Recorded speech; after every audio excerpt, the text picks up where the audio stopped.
Sir K C. Venugopal പറഞ്ഞ ആ ലക്ഷ്മണ രേഖ അതിനി ശശി തരൂർ മാറ്റി അത് കടക്കുമോ? ലക്ഷ്മണരേഖ ഇപ്പം തരൂരിനനുസരിച്ച് കോൺഗ്രസ്സുകാരിങ്ങനെ മാറ്റി വരച്ചുകൊണ്ടിരിക്കുക. തരൂർ പോകുന്ന വഴിക്കാന്ന് തോന്നുന്നു ഇപ്പൊ ലക്ഷ്മണ രേഖ. അല്ല, തരൂർ ഇപ്പം കെ.സി. വേണുഗോപാൽ ഒന്ന് വരട്ടെ, തരൂർ ഇപ്പം 2 ദിവസം കഴിയുമ്പോൾ അതിൻ്റെ ബാക്കി കൊടുക്കും. അപ്പം വീണ്ടും ലക്ഷ്മണരേഖ മാറ്റി വരയ്ക്കും. തരൂരിനെ എന്തെങ്കിലും ചെയ്യാൻ ഇവർക്ക് ഭയമാണ്. തരൂരിനെ തൊടത്തില്ല. തരൂർ എവിടെ നിൽക്കുന്നു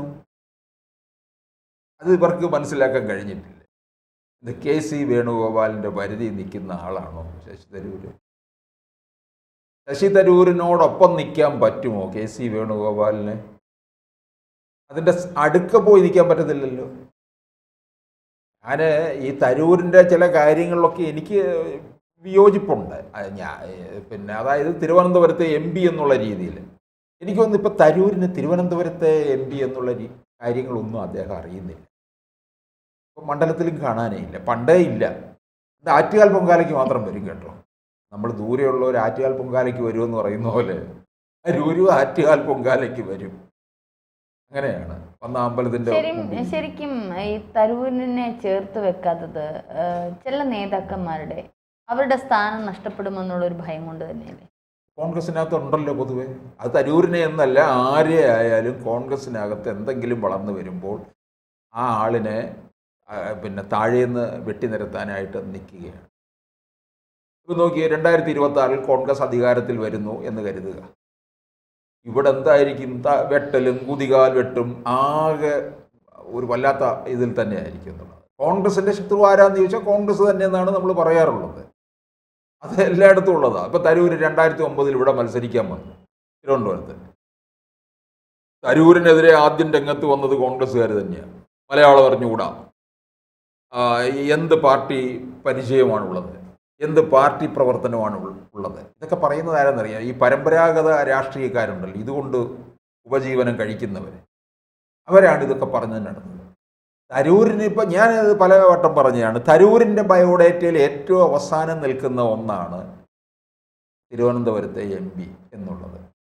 അത് തരൂര് ഞാൻ തിരുവനന്തപുരത്തെ MP ആണ് എന്നൊന്നും പറഞ്ഞുകൊണ്ടല്ലേ പോകുന്നത്. ഖാർഗെയ്ക്ക് തുല്യമായിട്ട് തരൂർ മത്സരിച്ചപ്പോഴും അവിടെ ഒരു നേതൃസ്ഥാനത്ത് തരൂർ എത്തിയിരുന്നെങ്കിൽ ഒരുപക്ഷെ കോൺഗ്രസ് ഇന്ന് ഈ നിലയിലേക്ക് കേന്ദ്രത്തിലേക്ക് മാറത്തില്ലായിരുന്നു. ഒരുപക്ഷെ ഒരു പ്രധാനമന്ത്രി പദവിയിലേക്കൊക്കെ തരൂരിനെ നിയോഗിക്കാൻ പറ്റിയ ഒരു വ്യക്തി തന്നെയാണ്. കാരണം ഇപ്പോൾ എനിക്ക് തോന്നുന്നു ഈ ഒരു ഓപ്പറേഷൻ സിന്ദൂറുമായിട്ടൊക്കെ ബന്ധപ്പെട്ട് തരൂരിന് സംഘപരിവാറിനിടയിൽ കുറച്ചൊരു സ്വാധീനം ചെലുത്താൻ പറ്റിയിട്ടുണ്ട്. BJPയിൽ പോലും തരൂർ ഫാൻസായി കഴിഞ്ഞു എന്നുള്ളതാണ് അറിയാൻ കഴിഞ്ഞത്.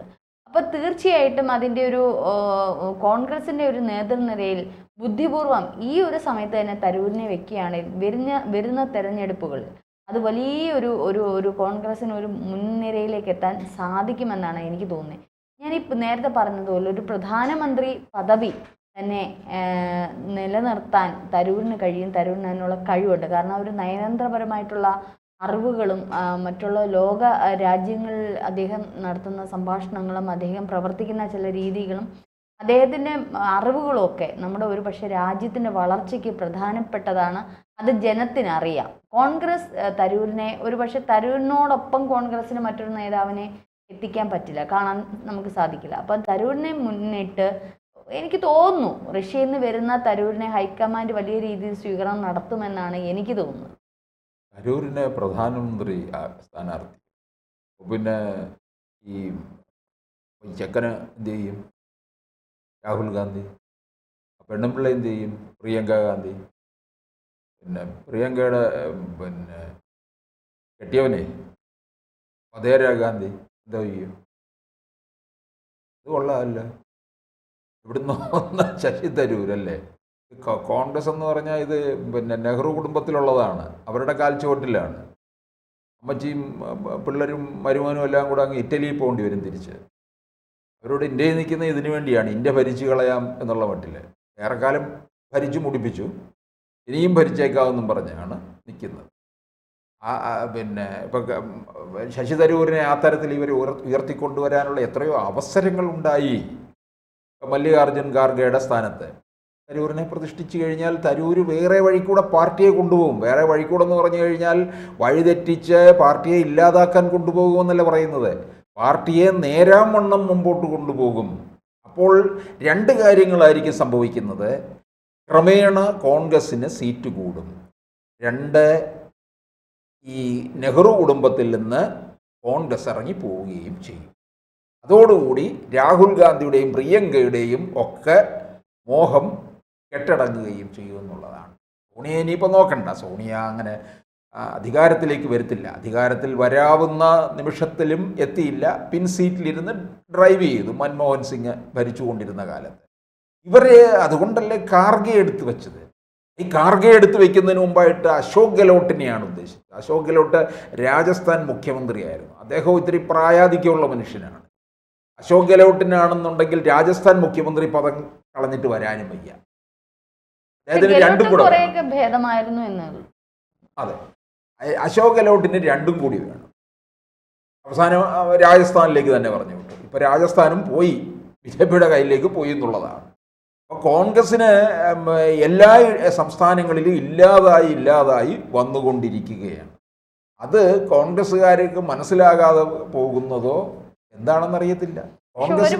ഒരുപക്ഷെ ഇനി ഒരു മോദി ഭരണം, ഇതിപ്പോ ഒരു 5 വർഷം, അടുത്ത ഒരു തെരഞ്ഞെടുപ്പിലേക്ക് വരുമ്പോൾ കോൺഗ്രസിലെ അനുഭാവികൾക്ക് അല്ലെങ്കിൽ കോൺഗ്രസിലെ മുൻനിര നേതാക്കന്മാർക്ക് ഇത് ബോധ്യപ്പെടുകയും തീർച്ചയായിട്ടും അത് ഒരു പ്രതികരണത്തിലേക്ക് പോകാൻ സാധ്യതയില്ലേ? കോൺഗ്രസ് പിളരാൻ കേന്ദ്രത്തിൽ തന്നെ വലിയൊരു പിളർപ്പിനിലേക്കല്ലേ? കാരണം അധികാരം 3ാം തവണയിലേക്ക് നഷ്ടപ്പെട്ടിരിക്കുകയാണ്. അല്ല, പിളരാനെന്ന് വെച്ചാൽ എന്തെങ്കിലും കാര്യമായിട്ട് ഉണ്ടാകണ്ടേ, എന്നാലല്ലേ പിളരത്തുള്ളൂ. ഇത് പിളരത്തില്ല, ഇതങ്ങ് ഇല്ലാതാകും. കുറേ പേര് നോക്കിക്കോ BJP-യിലേക്ക് പോകുമെന്നുള്ള ഉറപ്പാണ്. കേരള ഘടകത്തിൽ നിന്ന് പോലും അതായിരിക്കും സംഭവിക്കുന്നതെന്നുള്ളത് ഉറപ്പായിട്ടുള്ള കാര്യമാണ്.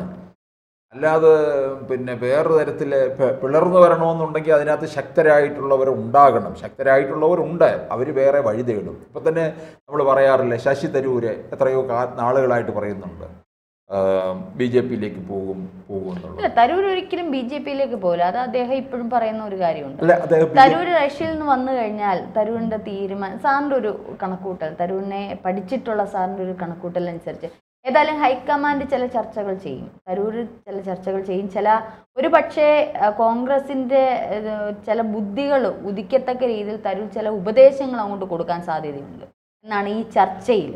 അത് ഒരു പക്ഷേ കോൺഗ്രസ് ഏറ്റെടുക്കുകയാണെങ്കിൽ കോൺഗ്രസ് നല്ലത്. അത് ഏറ്റെടുക്കുന്നില്ല, തരൂരിനെതിരെ തിരിയുകയാണെങ്കിൽ തീർച്ചയായിട്ടും തരൂർ ചില തീരുമാനങ്ങൾ എടുക്കത്തില്ലേ, കോൺഗ്രസിൽ നിന്ന് പുറത്താവില്ല. തരൂരിനെ ഇപ്പോൾ BJP-യിലേക്ക് എടുത്ത് തരൂരിനെ തിരുവനന്തപുരത്ത് വീണ്ടും മത്സരിച്ച്, വീണ്ടും മത്സരിക്കുന്നില്ല, അല്ലെങ്കിൽ കേന്ദ്ര സഹമന്ത്രിയായിട്ടൊക്കെ ഇരുത്തും. അതൊന്നും അല്ല തരൂർ ആഗ്രഹിക്കുന്നത്. തരൂരിൻ്റെ ലക്ഷ്യം നയതന്ത്ര സ്ഥാനങ്ങളിൽ ഉയർന്ന ഒരു പദവിയിൽ ഇരിക്കുക എന്നുള്ളതാണ്. അത് നരേന്ദ്രമോദി കൊടുക്കും. ഇന്ത്യയുടെ ഒരു നയതന്ത്ര പ്രതിനിധിയായിട്ട് സ്ഥിരം ഒരു സമിതി ഉണ്ടാകും. അതിൻ്റെ ചെയർമാനാകാനുള്ള സാധ്യതയാണ് മുഴുവൻ കാണുന്നത്. അപ്പോഴും അദ്ദേഹം പറയും, ഞാൻ രാജ്യത്തിൻ്റെ പ്രതിപക്ഷ നിരയിലിരിക്കുന്ന ആളാണ്, പക്ഷെ ഞാൻ രാജ്യസ്നേഹിയാണ്. ഒരുപക്ഷെ മോദി ഏറ്റവും കൂടുതൽ വിമർശിച്ചിട്ടുള്ളത് തരൂര് തന്നെയായിരിക്കും. തരൂരാണ്. ഇപ്പം ഞാൻ ചോദിക്കട്ടെ, NK പ്രേമചന്ദ്രനെ കാണണമെന്ന് പറഞ്ഞു നരേന്ദ്രമോദി. എന്നപ്പോൾ പറഞ്ഞു, ബാ നമുക്ക് ക്യാൻറ്റീനിൽ പോയി ഒരു ചായ കുടിക്കാമെന്ന് പറഞ്ഞു. അല്ലേ, രണ്ടുപേരും കൂടെ ക്യാൻറ്റീനിൽ പോയി ചായ കുടിച്ചു. എന്തായിരുന്നു CPM ഒക്കെ കിടന്ന് കാണിച്ചത്. BJP-യിൽ ചേർന്നു NK പ്രേമചന്ദ്രൻ, UDF-നെ പറ്റിച്ചു. അല്ല, മോദിക്ക് എനിക്ക് തോന്നുന്നു, മോദി പലപ്പോഴും ഞാൻ ശ്രദ്ധിച്ചിട്ടുള്ള കാര്യങ്ങൾ, ഈ ഓപ്പോസിറ്റുള്ള പാർട്ടിയിലെ ചില വമ്പന്മാരുമായിട്ട് മോദി പലപ്പോഴും ഒരു സൗഹൃദത്തിൽ ഏർപ്പെടാറുണ്ട്. അത് ഒരു പക്ഷേ രാജ്യസ്നേഹം മോദിക്ക് കൂടുതലുള്ളത് കൊണ്ടായിരിക്കാം. രാജ്യത്തിന് എന്തെങ്കിലുമൊക്കെ ചെയ്യണം, എന്തെങ്കിലുമൊക്കെ കുറച്ചുകൂടി പുരോഗതി വേണം എന്നുള്ളത് കൊണ്ട് തന്നെ ഈ ചില അറിവും ജ്ഞാനവും അല്ലെങ്കിൽ ഭരിക്കാനുള്ള കഴിവും അല്ലെങ്കിൽ തന്ത്രങ്ങളും അറിയാവുന്ന ചില ആൾക്കാരുമായിട്ട് മോദി എപ്പോഴും സൗഹൃദത്തിൽ സ്ഥാപിക്കും. അത് ഒരു പക്ഷേ രാജ്യത്തിന് പ്രയോജനപ്പെടുന്ന തരത്തിൽ അവരെ പ്രയോജനപ്പെടുത്തുകയും ചെയ്യും, അല്ലേ? NK പ്രേമചന്ദ്രനെ നല്ല പാർലമെന്റേറിയനാണ്. പ്രേമചന്ദ്രൻ പ്രസംഗിക്കാൻ എഴുന്നേൽക്കുമ്പോൾ നരേന്ദ്രമോദി കൂടിയിരിക്കും, കേൾക്കും കാര്യങ്ങൾ. അങ്ങനെ കേരളത്തിൽ നിന്ന് തന്നെ പല പാർലമെന്റേറിയന്മാരും ഒക്കെ ഉണ്ടായിട്ടുണ്ട്. ഇപ്പം നീലലോഹിതദാസൻ നാടാര് തിരുവനന്തപുരം MP ആയിരുന്നു. നല്ല പോലെ പ്രസംഗിക്കും, ഹിന്ദിയിൽ നന്നായി സംസാരിക്കും. അദ്ദേഹത്തിൻ്റെ വിഷയം തന്നെ ഹിന്ദിയാണ്. ഇന്ദിരാഗാന്ധിക്ക് ഇഷ്ടപ്പെട്ട പാർലമെൻറ്റേറിയൻ ആയിരുന്നു എന്നുള്ളതാണ്. ഇപ്പോൾ AK ഗോപാലൻ ജവഹർലാൽ നെഹ്റുവിന് ഇഷ്ടപ്പെട്ട പാർലമെൻറ്റേറിയനാണ്. അദ്ദേഹം സംസാരിക്കുമ്പോൾ ജവഹർലാൽ നെഹ്റു സഭയിലുണ്ടാകും. പിന്നെ സുരേഷ് കുറുപ്പിനെ ഇഷ്ടമായിരുന്നു ഇന്ദിരാഗാന്ധി, നല്ല പാർലമെൻറ്റേറിയനായിരുന്നു. KP ഉണ്ണികൃഷ്ണനെ, വടകരയിൽ നിന്ന് വിജയിച്ച KP ഉണ്ണികൃഷ്ണൻ, അദ്ദേഹത്തിൻ്റെ പ്രധാന തട്ടകം എന്ന് പറയുന്നത് ഡൽഹി തന്നെയാണ് കഴിഞ്ഞിരുന്നത്. ഇപ്പോൾ തിരിച്ച് നാട്ടിലെത്തിയിട്ടുണ്ട്, കോഴിക്കോടുണ്ട്. പ്രായത്തിൻ്റെതായ പ്രശ്നങ്ങളുമായിട്ട് മുന്നോട്ട് പോകുന്ന ഒരാളാണ്, ജീവിച്ചിരിക്കുകയാണ്.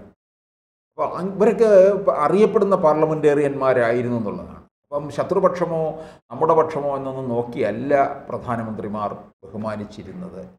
തരൂരിനോട് ഇതുപോലെ നല്ലൊരു ബഹുമാനവും അർഹതപ്പെട്ട ഒരു സ്ഥാനവും ഉണ്ടാകും.